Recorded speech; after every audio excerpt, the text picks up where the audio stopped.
Good evening, everyone. Thanks for joining me in this video. Still Tuesday, the 6th day of May 2025. Now, a lot of people have asked me what transpired in the court today. I told them that the legal team of Nnamdi Kanu, they are not, speaking the details of what is going on in the court. However, the first time I made a video about the issue of Kanu's in-law that Justice James Omotosho sent out of the court and barred her not to attend the next 3 sittings because she was live streaming in the court. So that is a part. It might interest you to know that for the second time, the federal government and their team, that is the prosecutors, they suffered the second setback since this case started some days ago. Now, in this video, stay with me. Let's follow it step by step to understand what really transpired in the court today. Channels Television and Africa Independent Television, that is AIT, they are the 2 main sources where we are getting the authentic information of what transpired in the court today. Before, maybe we put calls or we even see it on their Facebook pages or other social media where they are granting interview. I'm talking about the legal team of Nnamdi Kanu, but they are no longer doing it. So we are relying on the information according to Channels Television and Africa Independent Television. So stay with me in this video. Let us analyze what happened today. And as you can see in the title, Nnamdi Kanu's trial, prosecution suffers setback in presentation of evidence. This is not the first time. You remember about masked witnesses that came to court to goofed when they told the court that Nnamdi Kanu, they did not find anything incriminating or terrorizing against him, and they charged him from treason to terrorism. It doesn't make sense. So another setback has occurred today against them. But what really transpired? Now, let's get it started. Now, this article is from AIT. So I will be correcting so many words, okay, that I don't like to use in my own term, okay? I will be correcting them, but you will understand everything that transpired today. Now, it started that the Federal High Court judge trying the detained leader of the indigenous people of Biafra, Nnamdi Kanu, of terrorism charges has directed the federal government to ensure all relevant documents and materials intended for trial are duly served on the defense team before being presented in court. The decision followed the confusion over legal representation and tendering of documents in the courtroom when the case resumed on Tuesday, that is today. Justice James Omotosho equally barred Kanu's sister, Favor Kanu, for 3 sittings for recording court proceedings in violation of the directives. I have explained that before, okay? When hearing resumed on Tuesday, the trial judge called the attention of the defense team to a letter received from one Charles Ude, claiming to be Kanu's lawyer, but the lead defense counsel, Chief Kanu Agabi, disassociated the team from Ude's claim, with Kanu affirming that Agabi remains his official legal representative. The court also addressed a past infraction involving Favor Kanu, a relative of the defendant, who had allegedly recorded court proceedings of violation of directives and posted the content online. Okay, that is apart. Nnamdi Kanu, however, personally appealed for leniency on her behalf.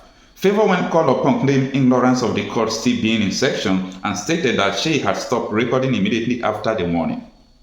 The trial judge, in consideration of the compliance of infraction, barred her from attending the next 3 sittings. Now, this is where the main deal started. Okay, let's pay attention. Tuesday's proceedings continued with the cross-examination of the first prosecution witness, with pseudo name identified as AAA, who admitted to being unaware that several terrorism charges against Nnamdi Kanu had been struck out by the court and also lacked knowledge of the current status of many of the original 15 count charges. Someone that claimed that he's there for witness to testify against Nnamdi Kanu, he don't know that the court has struck out many charges against Nnamdi Kanu before, and he don't even know the 15 count charges leveled against Nnamdi Kanu, but he is there to testify against him. All right, it continues. When re-examined by the lead prosecutor, Chief Adegboyaga Awomono, Senior Advocate of Nigeria, the witness stated that Kanu's activities amounted to agitation for the secession parts of Nigeria.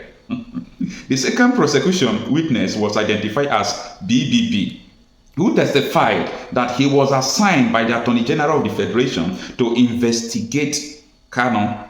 He described the defendant as the operator of Radio Biafra and the founder of the Eastern Security Network.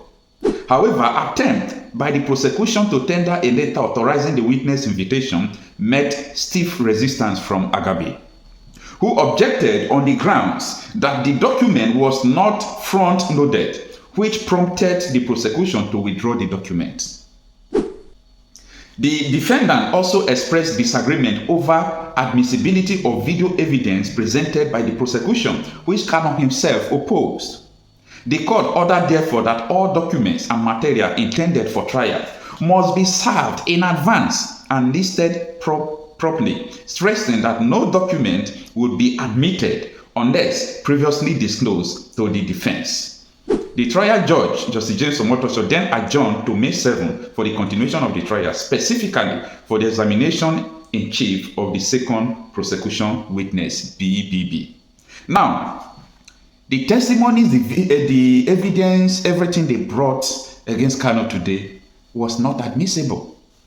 Why? Because I don't know what they are hiding, whether they are hiding their shame, I don't know.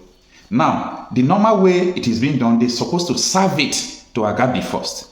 Then Agabi will now use it to prepare for the defense.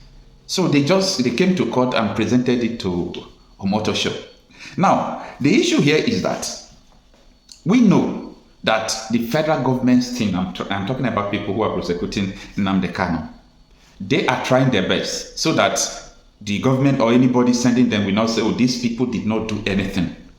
Okay? That is what I believe, in my own opinion. Because they themselves know that what Nnamdi Kanu is suffering today has nothing to do with the charges leveled against him. What is the charges? That he's operating Radio Biafra? Now, they said he formed Eastern Security Network.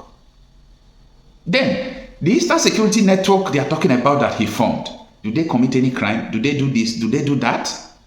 Maybe that is what the man wanted to say, that Eastern Security Network was doing this, was doing that. But remember that in the previous cross-examination, Agabi asked him, do you see anybody facing terrorism charge within Nnamdi Kanu? He said no.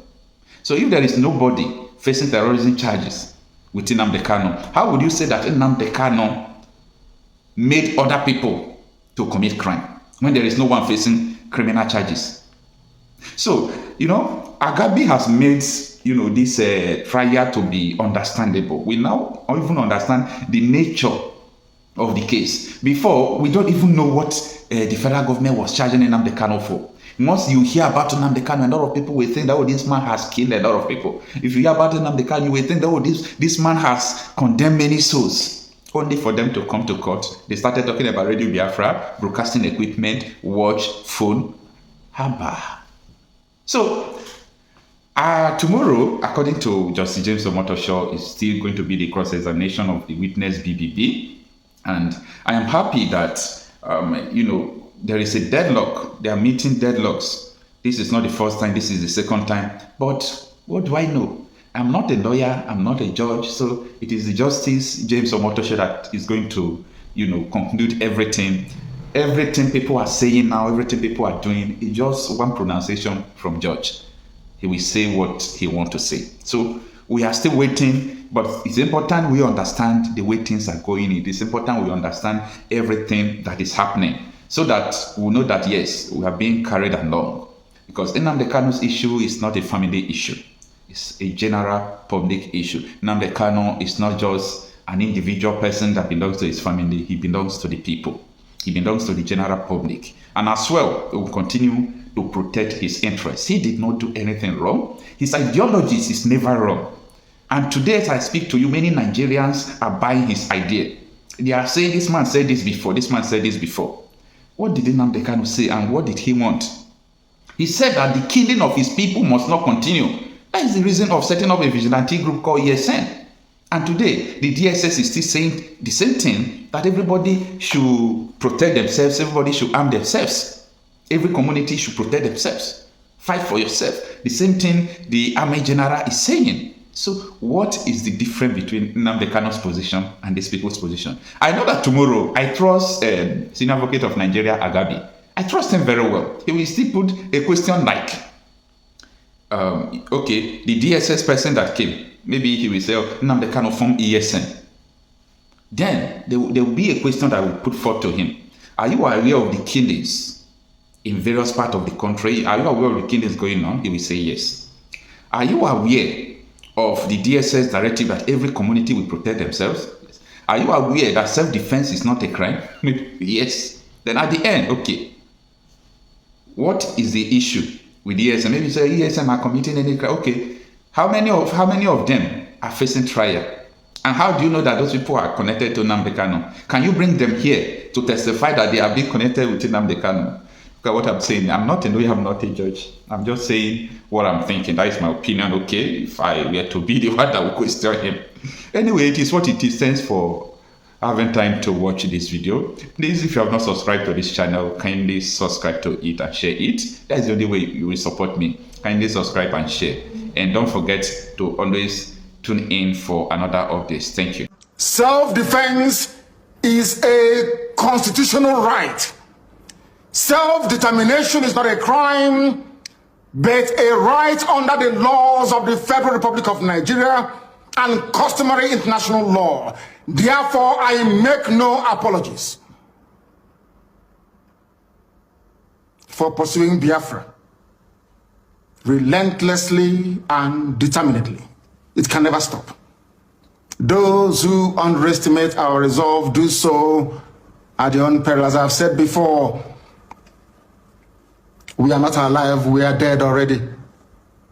When you see men, you will understand how determined we are. But there is one thing we have resolved to do.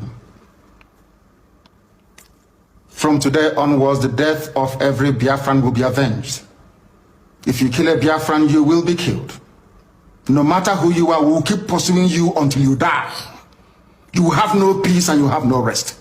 I'm saying it on video that the whole world may understand. In 1966, the world kept quiet as Biafrans were slaughtered in their numbers, 300,000 in the north. 67 to 70, over 3.5 million people were killed. Nobody stood trial for it. Rwanda lost less than 100,000 people.